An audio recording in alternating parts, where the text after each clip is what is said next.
Hunter here, and you know it's getting close to spring. Actually, 2 days ago was the first day of spring, but it had some snow with it and some freezing rain, so it doesn't really feel like springtime quite yet. And I'm getting kind of anxious to get out there and see what's cooking as far as the spider world's concerned. So in my boredom, and I've probably been hanging around spiders too much, I'm going to head down the basement and let's take a look at some spiders you might be able to find around your house.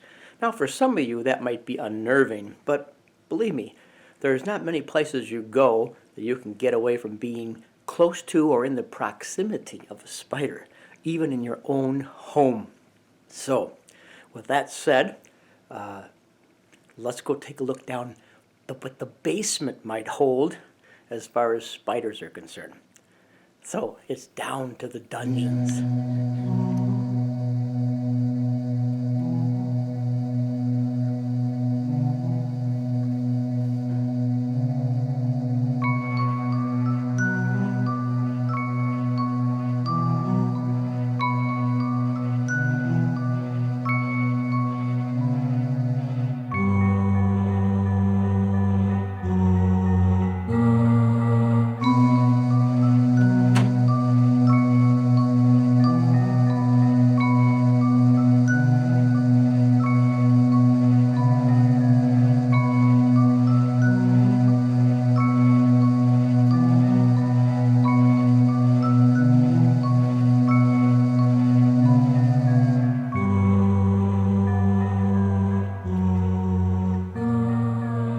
And the only, get some light on down here.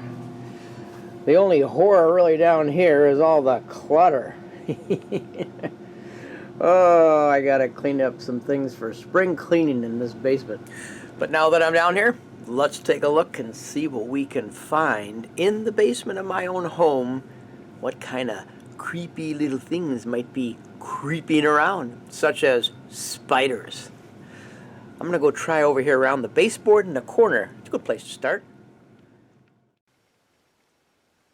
Okay, I moved a few things around on the basement floor, and one good way of finding spiders, at least in the basement, you can do it outdoors too, but there's too many other things that get in the way.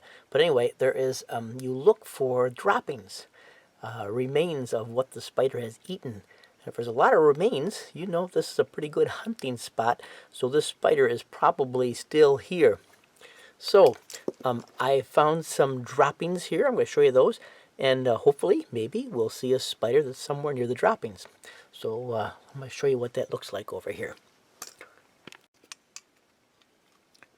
Here is some cobwebs, and where you find cobwebs is a good indication that a spider obviously has been here and has tried the area out. If they don't find some good eating, they'll move along and try a new web somewhere else.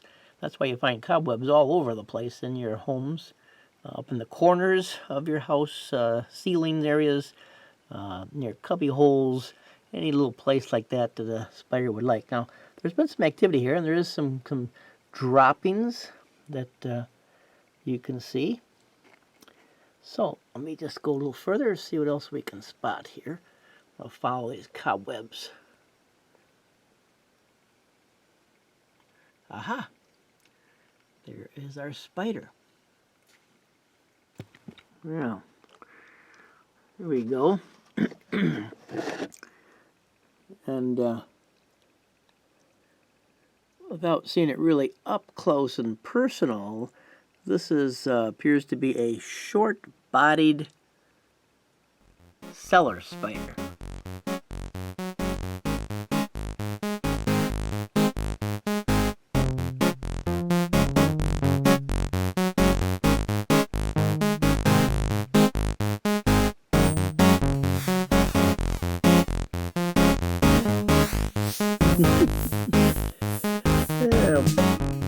Put them in a bottle.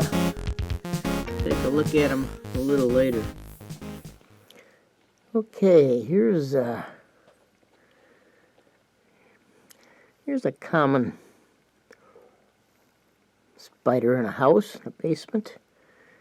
Let me get you a little closer view of this guy.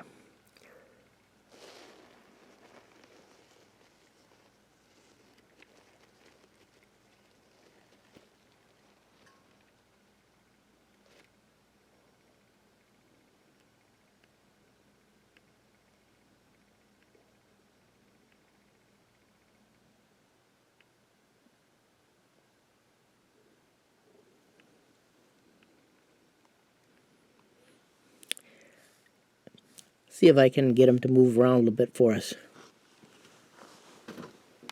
You can see how small he is based on the tip of my finger.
And there he goes to safer, darker quarters. Well, talking about safer, darker quarters, let's go behind some doors by the furnace room where it is a little darker and see what we can find in there.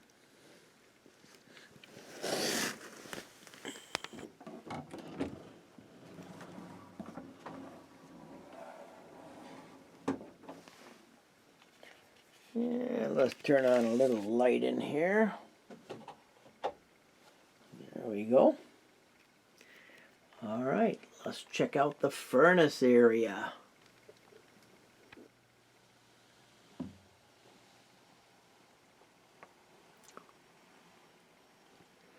Not a whole lot right here. There's been some cobweb action.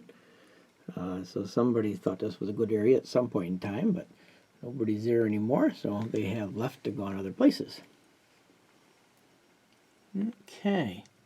Well, I'm going to try a spot over by the furnace where there's a drain for my efficiency furnace that drains off some water. So spiders enjoy having something to drink, so there may be some spiders around this particular area down here on the floor.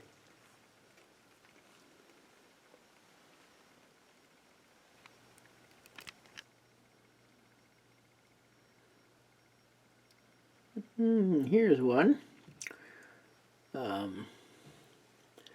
Looks very similar to what we've already looked at.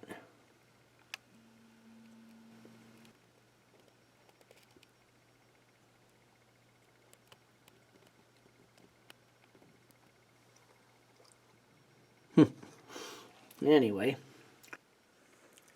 thought maybe I'd find a little more in here than I did, but there's plenty of other areas to check in the basement. Let's continue our adventure.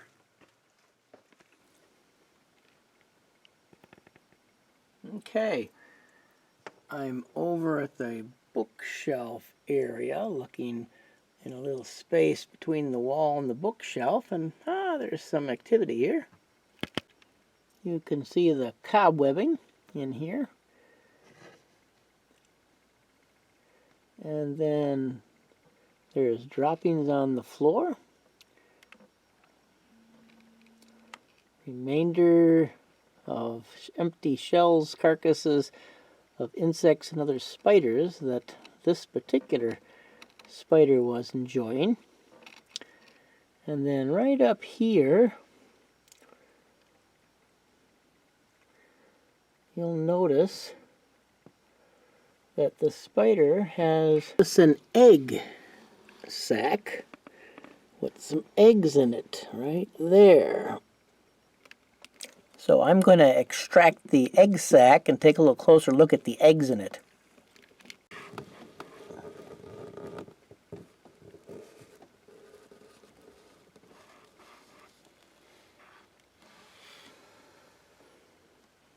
There. There's the egg sac right there on the tip of my thumbnail. See if we can get a closer look at the eggs in it. And you can see the eggs inside the sac. Not a whole lot. Looks like maybe, I don't know, 15, 20 maybe.